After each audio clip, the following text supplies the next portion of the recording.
Oui, le SAMU, bonjour. Excusez-moi, vous m'entendez, madame? Depuis quelques heures, le centre 15 du SAMU de Nîmes croule sous les appels. Au bout du fil, une majorité de patients, souvent très angoissés, qui téléphonent car ils ont de la fièvre. On a une augmentation, de pic très important d'appels. Ces derniers jours, on a pratiquement doublé nos appels. Et même plus. En temps normal, le centre reçoit 600 appels par jour. Hier, il en a recensé 3400.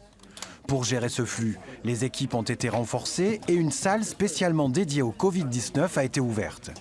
Mais alors qu'on ne compte que 23 cas dans le Gard, les services d'appel sont déjà submergés, alors les médecins du SAMU appellent au civisme.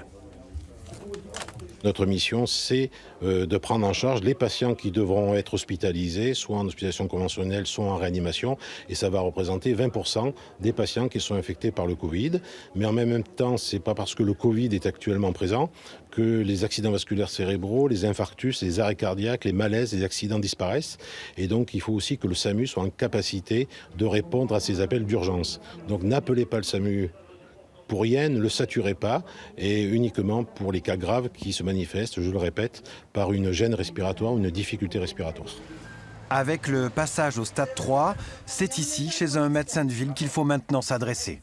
Des internes et des externes ont été mobilisés pour renforcer les cabinets.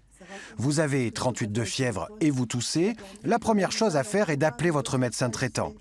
Celui-ci vous conseillera sûrement de vous isoler, de prendre du paracétamol, de vous hydrater et d'attendre 5 à 7 jours. C'est entre J5 et J7 qu'il faudra être vigilant. À J5 à J7, ce sont des organisations à faire. Il faut qu'on puisse vous rappeler, enfin en tout cas qu'on fasse au moins une téléconsultation pour dire tout va bien, vous allez dans le bon sens, et c'est pour 80% des cas, c'est le cas. Par contre, à J5, J7, j'ai une difficulté respiratoire, j'ai du mal à respirer, et ça peut même s'entendre par téléphone, hein, mais du coup là, il faut qu'on vous examine. Après cet examen qui permet de mesurer la saturation de l'oxygène dans le sang, et en cas de mauvais résultats, ce sont les médecins libéraux qui vous adresseront au CHU.